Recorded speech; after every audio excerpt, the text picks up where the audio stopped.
let's go on chapter 10. 10 verse 1. All right, somebody start for me. As soon as Adoni-Zedek, king of Jerusalem, heard how Joshua had captured Ai and had devoted it to destruction, doing to Ai and its king as he had done to Jericho, its king, and how the inhabitants of Gibeon had made peace with Israel and were among them. He feared greatly because Gibeon was a great city, like one of the royal cities, and because it was greater than Ai, and all its men were warriors. All right. So let's talk about this right here. What's going on in 1 through 2?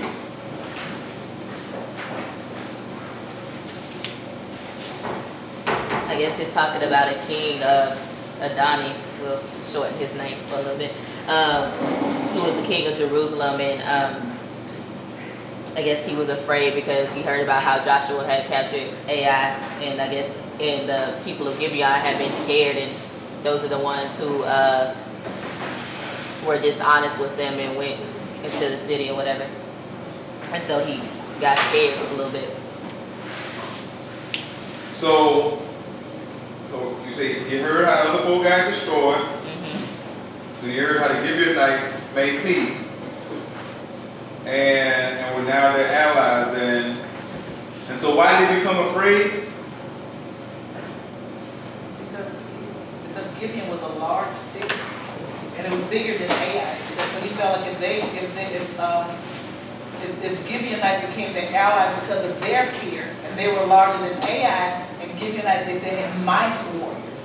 So that's why he was afraid that if Gibeon was stronger than he was, and they were afraid that Joshua was going to be a force to be reckoned. Joshua needs to.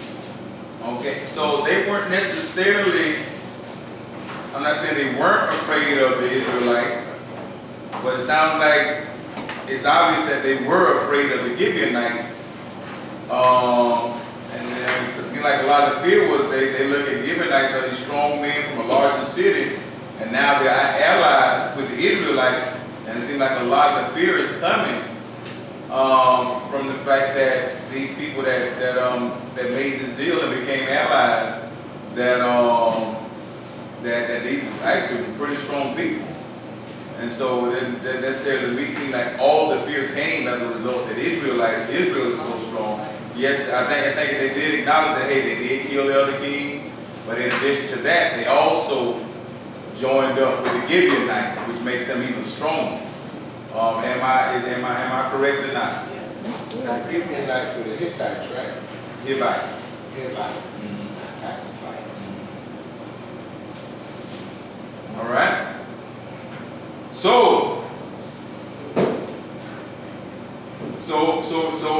verse 3, read verse 3 for me, 3 through 5. So Adoni-Zedek, king of Jerusalem, appealed to Hoham, king of Hebron, Hiram, king of Joppa, Japhia, king of Lachish, and Debir, king of Eglon. Come up and help me attack Gibeon, he said, because it has made peace with Joshua and the Israelites. You know? Yes, ma'am. Then the 5 kings of the Amorites, the kings of Jerusalem, Hebron, Jabesh, Lachish, and Eglon, joined forces. They moved up with all their troops and took up positions against Gibeon and attacked it. All right. So keep talking to me. Got a lot of focus on Gibeon. Yeah. Y'all keep talk to me. So the king of Jerusalem did what? He contacted some of the other kings in the area and said, we're not coming off here because we have to attack Gibeon. And because they're very pleased with the Israelites. And I think that, as you said, they didn't seem to be concerned about the Israelites by themselves, but the fact that they had joined forces with some other big guy in Miracle. It's ironic sometimes we ourselves with the wrong people that Draw a lot of attention. yes. That probably wouldn't have happened. Okay. Okay. And it seems like they formed a gang. They formed a gang. You know, let's get this gang together and let's go beat up this person right here. Right. Okay. All right. So now we got these folk, and they literally attacked Gibeon, right? So let's see what happened in verse 6. Read verse 6 for me. And the men of Gibeon sent to Joshua at the camp in Gilgal, saying, "Do not relax your hand from your servants. Come up to us quickly and save us and help us, for all the kings of the Amorites who dwell in the hill country are gathered against us." So Joshua... This thing is taking a twist. How did the Gibeonites end up with the Israelites? Through deception. They deceived them, and then as a result of the deception, what happened? They were made servants. They were put into a servitude situation, but the other kings weren't aware of that. Okay, but they were made servants. Yes. So they were made servants. Not really allies, they were servants. They were servants. They just decided, so we're not going to kill you, you have to be servant. But now the way that the other people are looking at it, like they joined forces. They're looking at it in a totally different context. They joined forces, and now the Israelites who come in to fight, the ones that defeated Jericho, defeated Ai, now they're still coming through, and I guess they're trying to conquer everybody. But now some of our own folks, our own neighbors have joined forces with them. And so now when Gibeon gets attacked, Gibeon sends word back to Joshua the Israelite, hey, don't leave us now. Come and help us fight this thing. Taking a funny, it seems like they're about to get into a fight over somebody that wasn't even initially supposed to be an ally. They just end up with them and got connected to them. Now they're about to get in a fight. Let's see how this thing is, man. But even that, when they made peace with Israel, so they were together. So that's when, and all the others met. So they wanted to come against Gilead, because the Gilead men were mighty men. And it was a big city. Now, how you know they made peace with Israel? This is what my Bible said. But who's talking? It might be another trick in the play. We're in the first verse of chapter 10. It says, when Adoniah said that king of Jerusalem heard how Joshua had taken Ai and had utterly destroyed it, doing to Jericho and his king as he had done to Ai and his king, and how the residents of Gibeon had made peace with Israel. Who said that? I mean, who is this understanding that? Who? You just said his name in the beginning. How do you pronounce that? Adonizedek. And so you're saying that his perception of what happened is that the Gibeonites had made peace with Israel. Yes. And so my point that I was bringing out, is that how Israel looked at it? Because I thought that back in chapter 9, Israel realized they had been deceived and just wasn't necessarily we made peace, but because you deceived us and we made an oath by mistake, or we made a vow by mistake, now we have to do this right here. And so I think that, I don't know if Israel looked at it as making peace. I think they looked at it as, Joshua, I think they looked at it as, we got to deal with you because we made a mistake and made a vow to you, and we got to stand by our word. You see what I'm saying? I don't think they look at it like, we made peace with these people.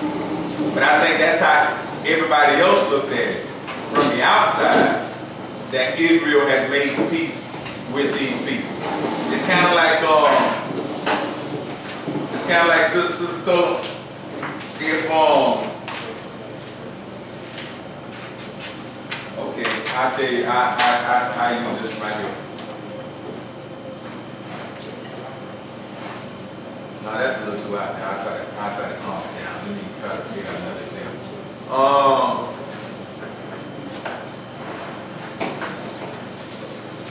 I am gonna do it. Okay.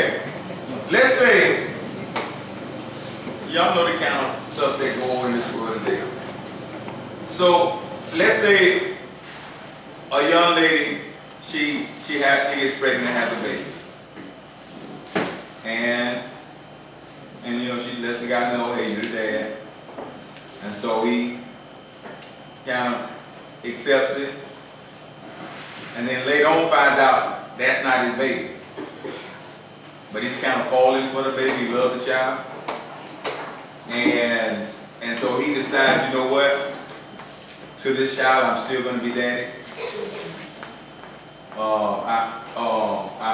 I'm still going to be daddy. Now, in his mind, he probably still has some negative feelings towards the mother, but he's made a decision that, you know what, I'm going to do what I said I was going to do.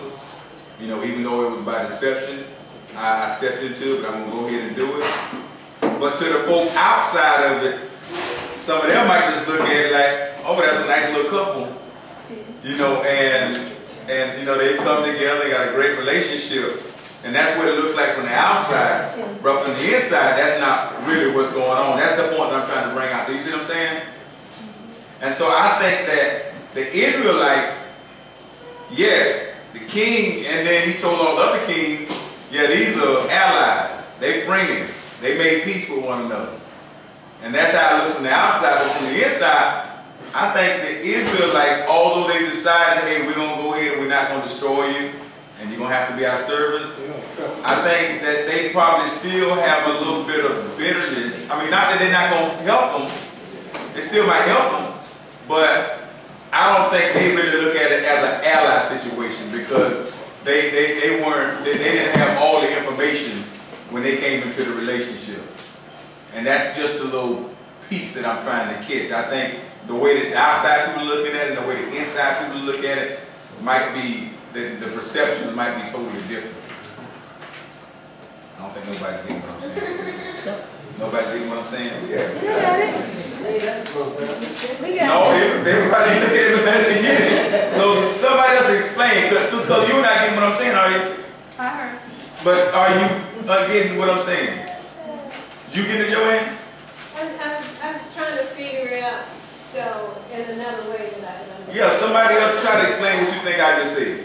Carolyn? Are you saying like, I signed a contract with you because they signed a treaty with them? So, you know, because they said, we did this now, so we're going to have to honor, because we did it in the eyes of God. So we're going to have to honor the agreement that we made. So even though, I mean, it wasn't so much as they made peace with them, as it was they were honoring the agreement that they made in the eyes of God with them to be connected to them. Mm-hmm. And that's the two differences I'm trying to say. From the outside, I think it looks like they made peace. But from the inside, it wasn't that cozy. Right. And so those are the two looks. And that it might play a role and it might not play a role. But I think the way that they're looking at it now, because the way the king is saying, presented from the outside, is, hey, they made peace together, they became allies, and they fighting against us together. We got to come together because this huge city and the Israelites have joined together. But it wasn't really quite like that on the Israelite side. Right. That's the point that I'm just trying to bring. And that might pan out to be something, it might pan out to be nothing. But I just want us to catch that the way that all these kings are looking at it, it's probably not the way that Joshua was looking at it. He still might fight with him, I don't know. But I think it's two different perceptions. So in other words, you're saying like it's like two people, they might be cool, but they not necessarily friends. Is that what you get? Yeah, that's what I'm saying. That's what I'm saying. I don't think they cool. Yeah. I don't think they cool. All right. Now, so it says, and so they went and got Joshua and said, hey, don't leave us, you know, these folk about to attack us, come help us. And verse 7 says, so Joshua and his entire army, including his best warriors, left Gilgal and set out for Gibeon. Do not be afraid of them, the Lord said to Joshua, for I have given you victory over them. Not a single one of them will be able to stand up to you. Okay, so now this is the point. Joshua about to get into a fight. But He's supposed to get into that fight anyway. huh? He's supposed to get into that fight anyway. He's supposed to conquer the land. Yeah. But this whole relationship with this settlement relationship that they have, it's something that's just it's strange. How he just comes ready to battle, and comes ready to battle to help these people out. That's what I'm dealing with. I don't think he was coming. You said it. First of all, that king that I'm having a hard time pronouncing his name. Adonai-Zedek. Adonai-Zedek. His perception was that they made peace. Joshua felt differently because they made them servants because of their trickery. But God still told Joshua to go and take the land. So I think that Joshua is moving forward, and the Gibeonites just get a little grace, if you will, because this is what we got to do anyway, and y'all in the wagon from deception, but you're not our allies. You just get the benefit because we're going to go and mash it. They get mashed. The other kings get mashed out. Right. So he was supposed to go and take the land anyway, so they just happened to be the ones that survived. And the so Gibeonites. And so they are receiving some huge benefits, right, from being. But maybe they wouldn't even been in the fight in the first place, but they would have been destroyed. They would have been on the other side. Yeah, they would have been destroyed. They would have died. Yeah. And so there's some huge benefits that the Gibeonites are receiving from this deceptive relationship. So it seems like maybe it's a good thing to deceive people, to get into situations the way you might better yourself. Is that correct? Deception is a good thing? Huh? No. But did not the Gibeonites deceive Joshua? Yes. Did not they, because of deception, did not they save themselves from being destroyed by the Israelites? Yes? Yeah. They saved themselves from being destroyed, but yet they became servants. They could never go up in life. Okay. So we want to talk about that right there. Well, expound upon that. I don't, if you know the Indian culture, they were like caste systems. Right. So it's like they remain at the bottom of the caste system, and no matter what they do, because of that deception, they can't go up in life. Like they can't move up the ladder in any aspect of life. And what was their position before this place that they found themselves in? And no, it says it here. They were mighty warriors. They were mighty warriors. Mighty warriors. And so in line with what Shalana is saying is that now you're going from being a mighty warrior, to a nominal, a very nominal personal servant in this, in this new setting. But there is a benefit, because when the enemy is about to attack you, just make a phone call, and you got the mighty Israelite warriors, ready to defend. And so we'll work out. But I guess I'll say lean for y'all. But Charlene is basically saying, though, just because they were saved, they're still really demeaning themselves, and in a lower place in life, they're demeaning themselves. Go ahead, Carol. I was going to say, not only the Israelites, but the God of the Israelites. Say it again. The God of the Israelites. You have God on your side as well, because those are his people, his chosen people. So you're saying deception? I'm not saying that like she said, there were some consequences to their deception. But, now... Would you rather be a servant under God or a mighty warrior outside of God? Oh, I'd rather be a servant under God. John, what do you think about that? To me, it doesn't work out because, I mean, as people of God, we're supposed to have the best of the best. And then there's just no progress with their life. I mean, if you really have to think like a servant, like slavery servant. Because they're a servant to humans, not necessarily to God. I would say I say servant to God. Huh? You were saying servant to God. Yes. That's different. All right. Okay. All right. Let's keep walking our way through and see what we come up with. But yet they live. Yeah, that's what's the passion. Yeah. And so I'm saying, is it that bad? Okay. Well, let's keep looking at it. What verse were we on? 9. We did 9. No. We're on 9. Okay, so Joshua traveled all night from Gilgal and took the Amorite army by surprise. The Lord threw them into a panic, and the Israelites slaughtered great numbers of them at Gibeon. Then the Israelites chased the enemy along the road to Beth-horon, killing them along the way to Azekah and Makkedah. As the Amorites retreated down the road from Beth-horon, the Lord destroyed them with a terrible hailstorm from heaven that continued until they reached Azekah. The hail killed more of the enemy than the Israelites killed with the sword. On the day the Lord gave the Israelites victory over the Amorites, Joshua prayed to the Lord in front of all the people of Israel, and he said, "Let the sun stand still over Gibeon and the moon over the valley of Ajalon." So the sun stood still and the moon stayed in place until the nation of Israel had defeated its enemies. Is this event not recorded in the book of Jashar? The sun stayed in the middle of the sky and did not set as on a normal day. There has never been a day like this one before or since when the Lord answered such a prayer. Surely the Lord fought for Israel that day. Then Joshua and the Israelite army returned to their camp at Gilgal.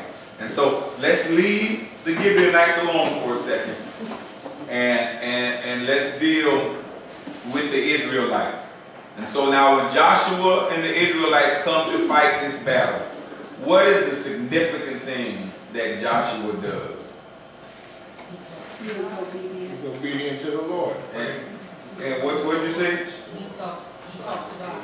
And you remember, every time he got in trouble, what was the reoccurring theme? Talk to God. He failed to talk to God every time he got in trouble. But this time, he actually talks to God before he fights them. And when he prays to God, he asks God to do what? Let the sun stand still. I mean, when the sun moves, what happens when the sun moves?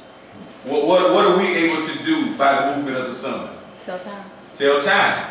And so that right there, you're basically saying time, there's a time lapse. Time moves when the sun moves. And so when he says, when he asks God to keep the sun still, basically he's saying, God, stop time. Stop time and give us a chance to do what we're doing. We're not going to have to worry about the sun setting on this thing. Stop time and allow us to have this victory. And the Bible says that God did what?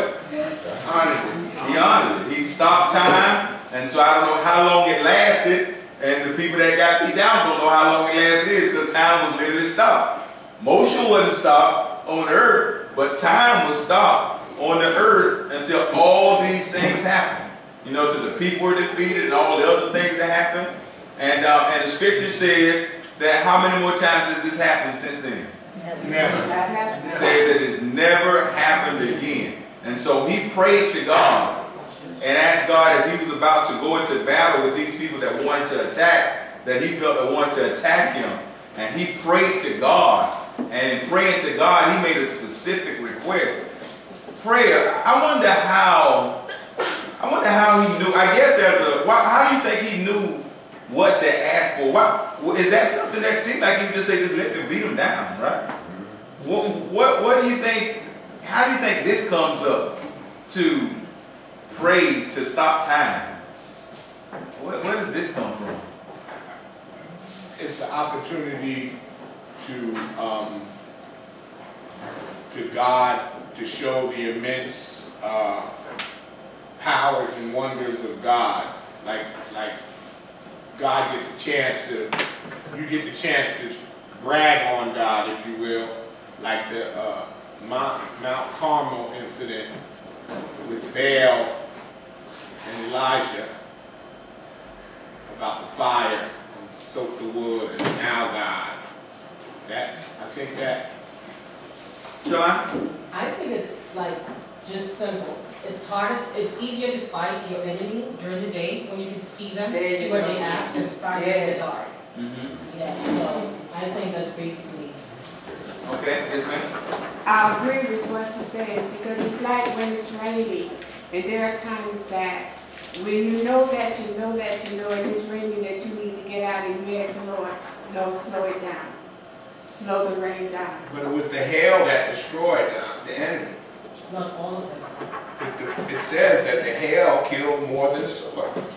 But he didn't ask anything about the hail. He asked for the sun to do whatever he needed it to do. As long as the sun is shining, you can see to do what you need to do with your enemy. If you ask the Lord to stop the rain or slow it down, He'll slow it down and let you get where you need to go. So when Joshua asked him to to let the sun stand still, and that's what God did. Okay, all right. Anybody else? Anybody else?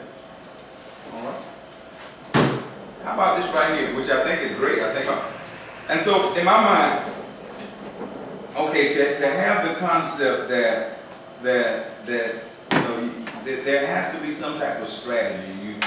Joshua must have almost a commander's mentality and understands that a strategy that needs to take place. If he's saying that, I understand the war that I'm going into, the battle that I'm going into, and I really need the daylight extended but just to have that kind of mentality, I think it's important. Look at Romans 8:26.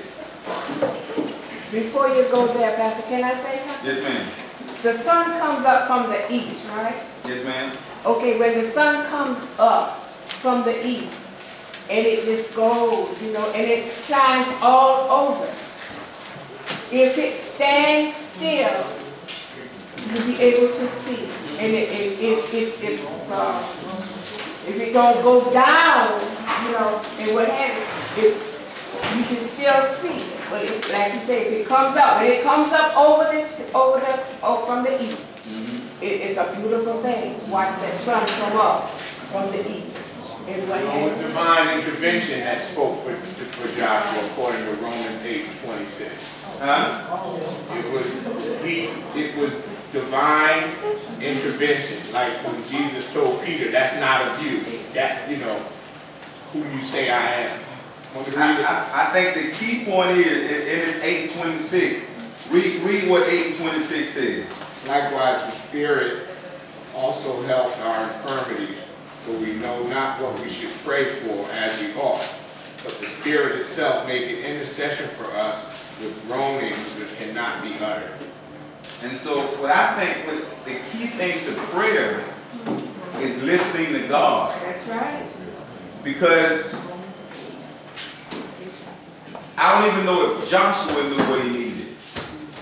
But when we pray and we listen to God, I don't think it says that the Spirit actually tells us what to pray for and intercedes on our behalf. And so I think if we take prayer serious, it says that Joshua, before he went, he says he went and prayed to God and talked to God. But we can't understand this prayer in the way that a lot of times we do prayer. A lot of times we just do prayer out of formality. We're in too much of a hurry for a conversation to happen. It's a monologue. We tell God and then we go. And whereas prayer is dialogue, you're talking to someone. And when you're talking to someone, you wait on feedback. So Romans 8:26 is clear to us. It says that when we pray, what really is supposed to happen is that the Spirit of God speaks to us. That's right. And so the words that I say when I pray, hopefully they're not something that I just thought up in my head. Go ahead. But hopefully I'm listening to God when I pray, and then the Spirit is literally speaking. And sometimes it's not even audible. Sometimes it comes through groanings and moanings and utterance. But it's the Spirit making intercessions. And so when I try to figure out how is it that this man knows that, okay, I'm about to go into this battle, but the thing that I really need is for time to stop. And I think that we have to give prayer credit and understand that in prayer, God tells us exactly what we need. And so sometimes we don't take prayer serious. And you know, let's say that we're about to go and just make a decision in life. And well, I don't need to pray for that. You know, but I don't think we can take prayer lightly. I think we should always wonder, God, how do you feel about this decision that I'm about to make? How do you feel about this position that I'm about to accept? How do you feel about, you know, when I go into this ballot box, how do you feel about the vote that I'm about to make? Whatever the situation is, because I think real prayer is when the Spirit is telling us what to pray for. So I really try to get, you know how some people are scared to pray because they don't think it's going to sound right? Because what they're probably measuring themselves to is the person that they hear pray all the time, and that, you know, knows how to say the these and the thous, and knows how to do all the great things in prayer, make it sound real good. And then that stuff, I think it intimidates other people that when they're going to pray and they feel like, I got to be able to say all that and do all that when I'm praying. But I think in prayer, you need to be able to connect with the Spirit of God so that the Spirit of God can tell you what to pray for while you're praying. And I got a feeling that Joshua connected with God, and even in his being a strategist and everything else, I think that something that was real key was that I bet you in that prayer, he might not even know why God was saying pray this prayer. But I bet you in that prayer he was led to say, keep the sun still, keep the moon still. And then we find out that as a result of God doing that, he has time and daylight to get everything accomplished he needs to accomplish to win that battle, without trying to rush and struggle, because it's run time is running out, and he's in a strange land, and he doesn't know this area to be able to maneuver and know where to hide during the nighttime. He had all the daytime that he needed to finish the course and to finish this fight. And but I don't want us to jump past that and underestimate what goes on in prayer, because I'm not sure everybody understands what goes on in prayer. I think many people think that prayer is just me asking God for something, but that's not what prayer. Prayer is me putting myself in a place where I'm dialoguing with God, and then God tells me what to request, what petitions to make known to Him. Not me having it figured out in my head and then I just give Him a laundry list and say, I'll see you the next time. I think prayer brings those things out that we might not even know what to pray for. That's right. You don't always know what to pray, know how to pray. That's why He says, lean not to your own understanding. Same, good job. But what? Seek Him for instruction and direction. I may not be saying it like it, but it's in the book of Proverbs. No, you're right. I was just saying the rest of it says, but acknowledge me in all your ways, and I will direct your path. And so whatever you're doing, just make sure you acknowledge me before you do it. Acknowledge me. Let me know. And if you acknowledge me, I'll give you the direction that you need to take. Yes, do it. No, don't do it. Go left, go right. I can take it, but you got to acknowledge. You can't go into situations without acknowledging me, or you're going to end up with whatever the repercussions are. All right, and so I think he prayed first and had a victory that had something that hadn't been repeated since then. The sun actually stopped. Time actually stopped. As a result, and there's some miracles that God can cause in our lives that can come as a result of prayer. Flat out miracles. Yes. All right. Let me see here. So, what verse was that? 13. Okay, and it says, so it stood still, and it said, and this has never happened since then. And then it says after they won, well, let's read 14 again. It says, there has never been a day like this one before or since, when the Lord answers such a prayer. Surely the Lord fought for Israel that day. Then Joshua and the Israelite army returned to their camp at Gilgal. Let's look at 16. It says, during the battle, the 5 kings escaped and hid in the cave at Makkedah. When Joshua heard that they had been found, he issued this command: cover the cave, the opening of the cave, with large rocks, and place guards at the entrance to keep the kings inside. The rest of you continue chasing the enemy and cut them down from the rear. Don't give them a chance to get back to their towns, for the Lord your God has given you victory over them. So talk to me about this. So during the fighting, during the battle, everything is stopped. I mean, God is just delivering this thing. Time is stopped. They don't have to worry about nightfall kicking in. But it isn't. But it says during this battle, the 5 kings, they did what? They hid in the cave. That's the strange king. You know, he's supposed to be. You know, they hide in the cave, but some men did what? Some of Joshua's men did what? Yeah, they found him, and told Joshua about it. And when Joshua heard about it, you know, I just got a feeling where all this stuff going on. Joshua, first of all, when the Gibeonites were about to be attacked, they contacted Joshua. And then Joshua left where he was and traveled a whole day to get there, right? Now, they're fighting with these folks running from them. They get in contact with Joshua. Joshua send word to... I think these folks got some cell phones back there and stuff. How is all this communication happening, you know, that long ago? You know, something going on. I don't know if cans or right in the sky, but there's some communication that's going on that Joshua get these words, and Joshua said to him, put a rock in front of the opening of the mouth so they can't go anywhere, but go after the other ones. Tell me why you think he might have did that. You know, don't spend a whole lot of time, just secure them and continue going to get the other ones, because you can't let them get back to their own town. Tell me why you think that, why you think he might have went that route? Because he isolated them. They isolated themselves, and they were the leaders. So we're going to hold you there, so we're going to come back and deal with you before all the people. But I guess my question is, why not just go and kill them? Then go get what do you think might be going on where he's saying basically just contain them, put them in places where they can't go, but make sure you go and get the rest of the folk that's running. Accomplish the mission. Get the rest. Get the rest. We got them, they stuck, they can't go nowhere. Put them rocks there, they can't move. They came, they probably like didn't enter. So they there and go finish the job. Okay, but I was thinking about time, pretty good a time factor. I mean, because right now time is still. You know, he asked God to hold it still. The question is, could it be a time factor? That's why.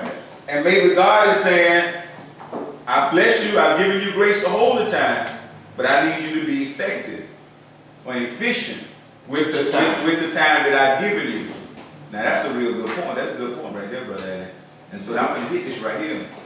God has shown you mercy, and He's shown you grace to win the fight.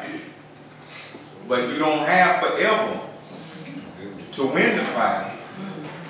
And He's saying, I need you to be efficient. Because you know, some people are grace dependent. Some people will just keep wearing grace out.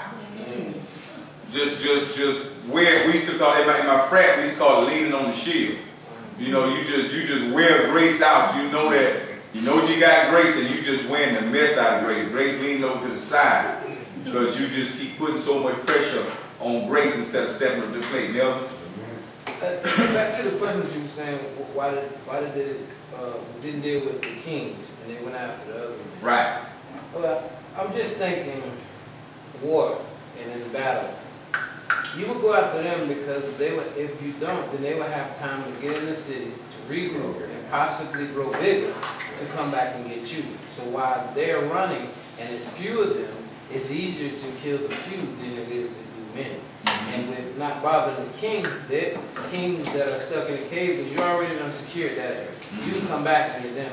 You can come back and get them tomorrow at night, because you know where they are. All you got to do is to do what you got to do, enter into the curve and get rid of them.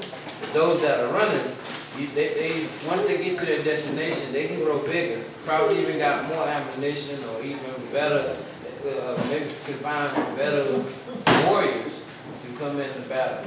Don't waste time. Don't waste no time. Go get the job done. Don't waste time. Go get the job done, shall I? It could be that the kings were like valuable. It's like having ransom, yeah. If I have your kid, would you attack me if I have your kid? No. You would think twice before you. And that might be a nice little trophy too. Yeah. Okay, a lot of good points, a lot of good points. Anything else with? Could it be that they wanted to make an example of the kings? Excuse me, Mr. Trustee, what you saying?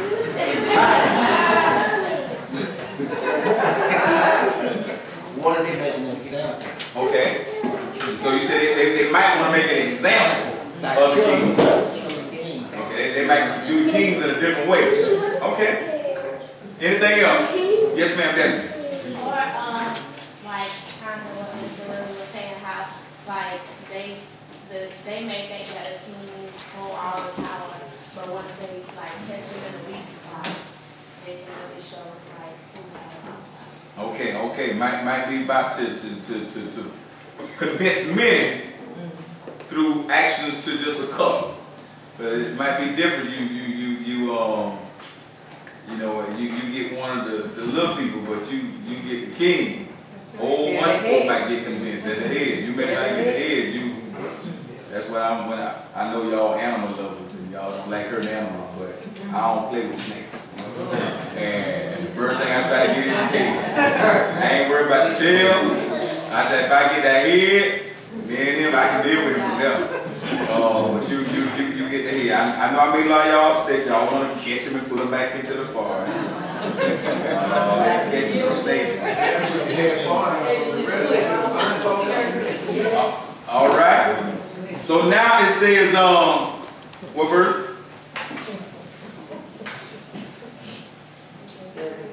So put there, so 19 says, the rest of you continue to chase the enemy and cut them down from the rear.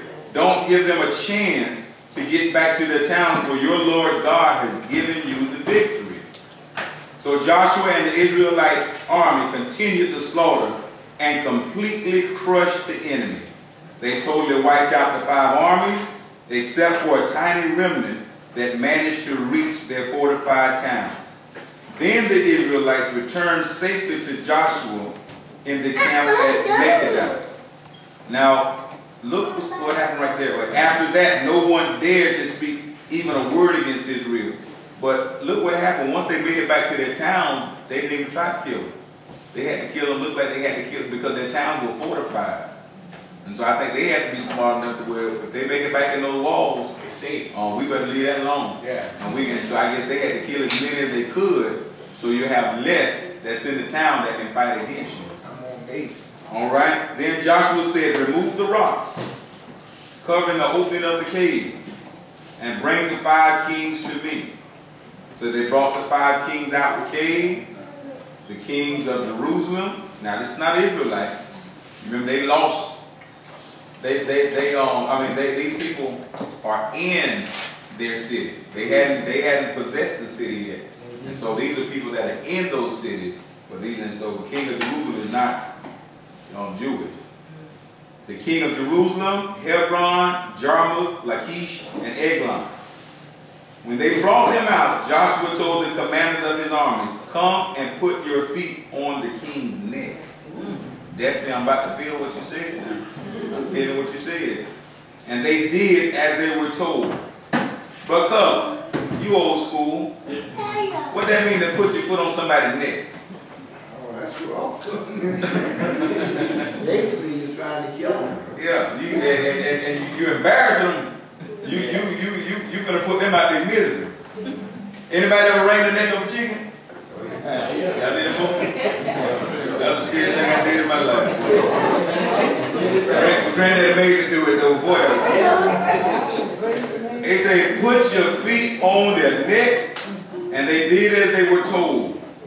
Don't ever be afraid or discouraged, Joshua told his men.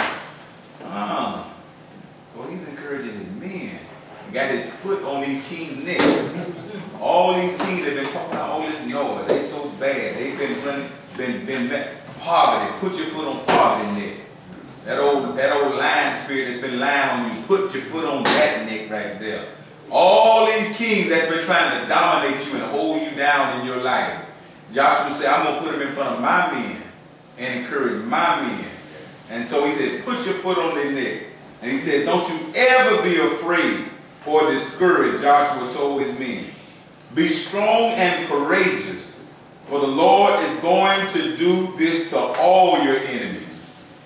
Then Joshua killed each of the 5 kings and impaled them on 5 sharpened poles, where they hung until evening. And so he showed his folk. He gave it. Can you imagine this brand new army? You know, they've been in the wilderness all this time. They come across into the promised land. They defeat Jericho. Got a little bit of courage. They go try to defeat Ai, but made a mistake and lost. Got knocked back a little bit. But then got it straight, talked to God. Then went and defeated Ai. Got the courage back a little bit. And now they're going against 5 kings.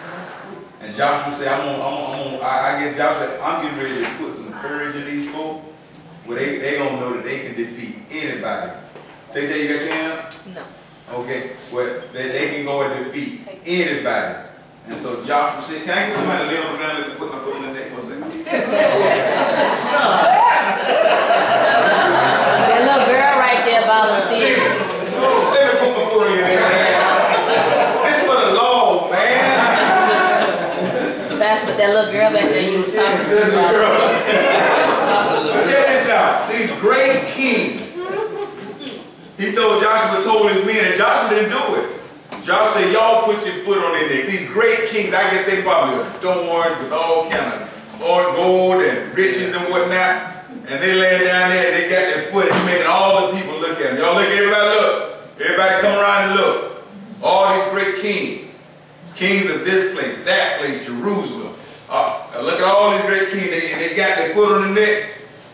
And then it said that he got them a big stick out the ground. And it said just stuck. It said just stuck it through them. Impaled them right there, just hanging. Can you imagine just like that right there, just hanging from them? You did pierce you through it. And the folk look at the kings. These ain't regular folk. These are the kings. I'm sure they still got on. They didn't say they stripped them anything. Probably got on all their king attire and sit there and die. But I bet that had to be a confidence builder. I bet that really had to be a confidence builder. Sometimes you got to see your enemy destroyed. Sometimes your enemy gets to get back in your head because you ain't never really saw it destroyed, and that enemy keep coming back and attacking your head and attacking your head, and still has control over you because in your mind it still hasn't been defeated yet. But when you get to see your enemy destroyed like that right there, that has to be a big confidence builder right there. But you know, all of this comes through prayer. Joshua prayed to God, and God showed him exactly what to do. But put a boulder over that. They right where I want them at. Yeah. I'm going to give you all courage by what I'm just put rocks in front of the cave. All right. And then it says that as the sun was going down, Joshua gave instructions for the bodies of the kings to be taken down from the poles and thrown into the cave where they had been hiding. Then they covered the opening of the cave with a pile of large rocks, which remain to this very day. I need for somebody to give you a real life application of those kings, the Israelites chasing the enemy, the kings of the enemy go and run in a cave. They cover them up, kill as many as they can. They kill all of them. Some of them got away. That kind of remind me of that scripture that says, Paul said, even when I want to do right, evil is always present. We don't always have to deal with Satan until we leave here. But he brings the kings back. He puts his foot on their neck in front of all, has the people to put their foot on their neck in front of all the people, impale them on a pole, let them die. But because of their custom, they weren't going to leave the bodies on the poles overnight. Took them off and put their dead bodies back in the same cave that they were trying to hide in. And then covered. Can somebody give me a real life application that help me put this thing in the context of my own life?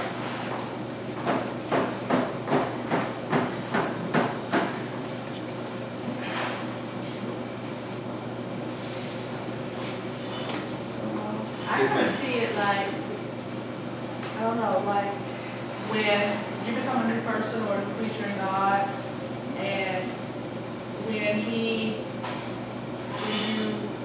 become a new person, and all your sins are dead and buried, they're cast away, never to be seen again. That's just kind of how I see it. That told the dead and buried, cast away, never to be seen again.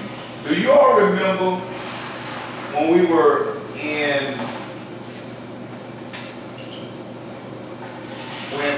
Joshua in the beginning, when they crossed over to Jordan? And then, go ahead, what happened then?